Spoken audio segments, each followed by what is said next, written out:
Colin Pellanquist and my associate and brother. Nicholas Arson. You're watching Moshcam.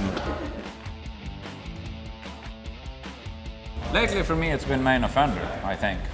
I don't really know, I kind of do know why. It's because I like it.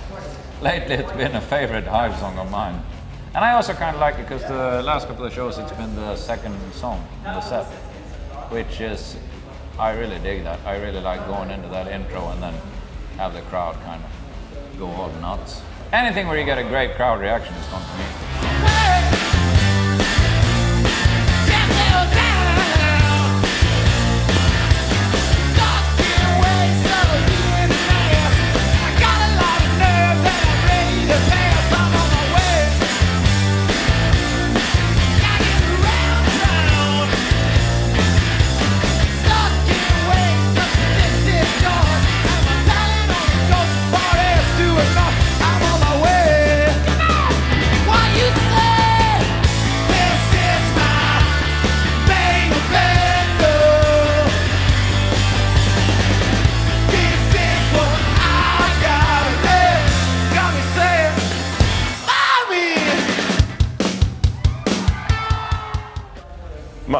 I think my favorite is My Time Is Coming. From the time when I've sung my bit and everybody else in the band comes in, that's my favorite bit of the show. It's also a little bit easier to sing for a couple of seconds. Everything else is me screaming at the top of my lungs. But there I have like maybe 30 seconds where it's kind of all right.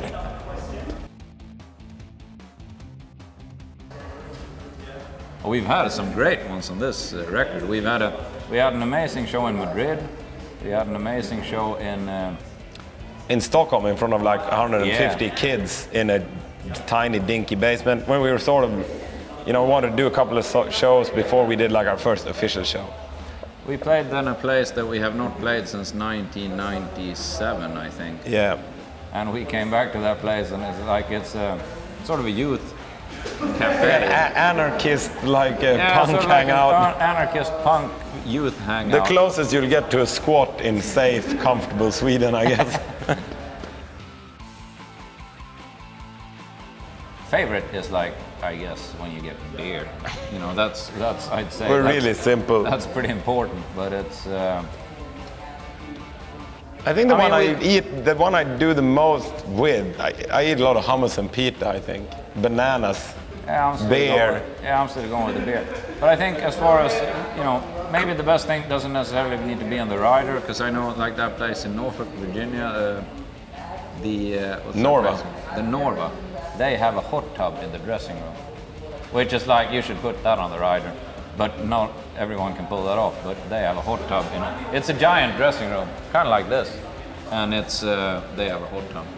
Yeah, it's like after the show you get in the hot tub. It's like, it's really nice, really nice. This is not right, but it's awesome. But you also start thinking like, okay, a hot tub that has hosted every rock band known to man, like what the fuck have they been doing in here?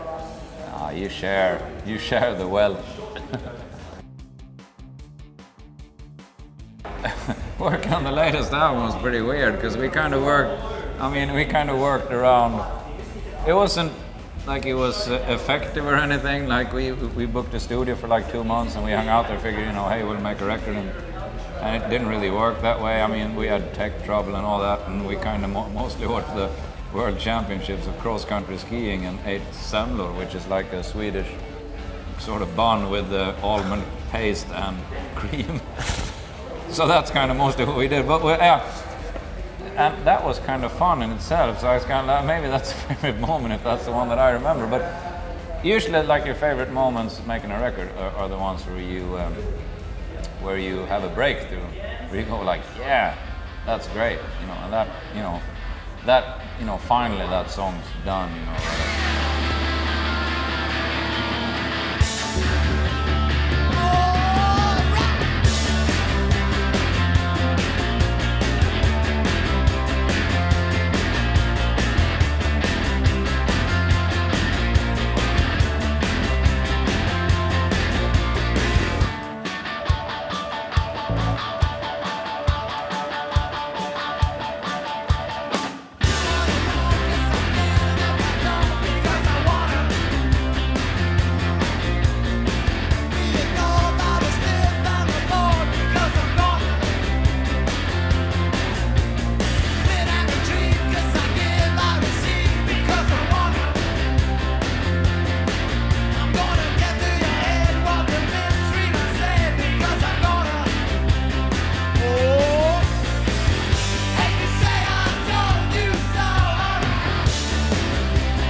that's. I remember a couple of times like that with Wait a Minute, I think. Yeah, and I also remember Go Right Ahead when we've kind of recorded that entire thing, and we're like, okay, now it works. It works really well. That was a good feeling, I remember. But apart from that, I think mastering it was my favorite moment when it was done. Yeah. It was a difficult record to make. So it was good that you're like, whatever the fuck this is, it's done. Yeah, but I mean, as soon as we'd mastered it, at least for me, it kind of felt like this is our best record almost. Yeah. Like it did really feel like either this is our best record, it's definitely our most consistent record, and it could possibly be our best record. Yeah. It's one of the most good songs on it, I think. Yeah, that's what I mean by consistent. I don't know if that's proper English, but... It is, it really is.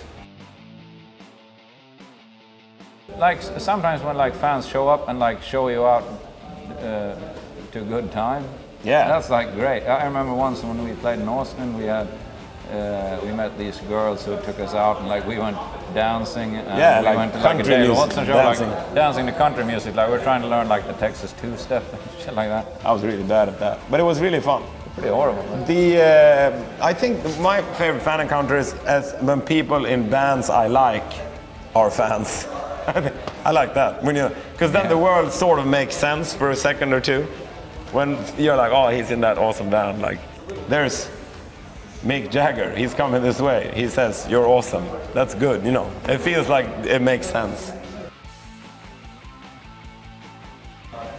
Nothing, really. No, I don't know. I like either the Hives or Silence when I'm on tour. On the other hand, though, when we tour with, like, because we don't really listen to music when we're on tour, but when we tour with other bands who, like, put on music before the show and it's, like, awesome, great. like it's fucking Misfits or something, then you go, we should do this. We should totally do it. Sometimes we do a bit of DJing before the show at festivals and stuff, and it's really fun. Like, it's just that we're too lazy to connect the equipment. There's a thing we do where we slap each other, like you hit each other on the back and on the arms, and basically we do this. That's my favorite bit. I mean, it's kind of just to get blood pumping, I guess, because a lot of times you're really worn out when you're on tour. Kind of gets into fight mode in a way. Like you slap and you get, it's kind of like blood rushes to that little area there, and if you slap your whole body, then you just need to know that you're alive and everything's working, so you kind of just slap it to see that it's functioning. Yeah.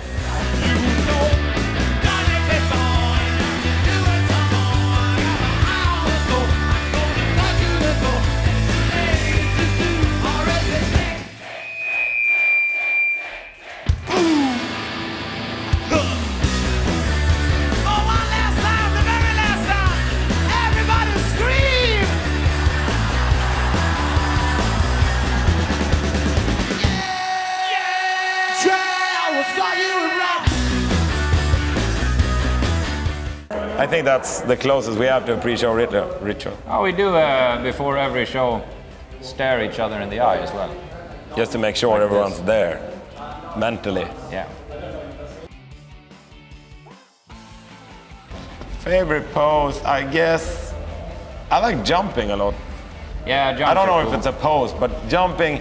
There's the Japanese garage punk band Guitar Wolf had a list of what's important in rock and roll, and on a shared first, I think it's looks, guts, and jumping, and then it's technique on 6. So jumping is very important. Jumping is cool.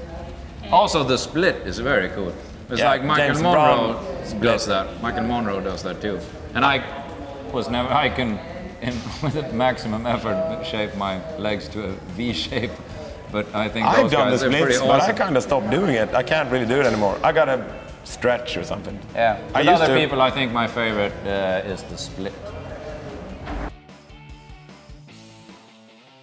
Funny thing about chords, we only played chords for the first time on our last tour. Yeah, it's like We've been touring ago. for 15 years, and the first time we ever played chords was like a couple of years ago. We've only played chords once. It was pretty fun.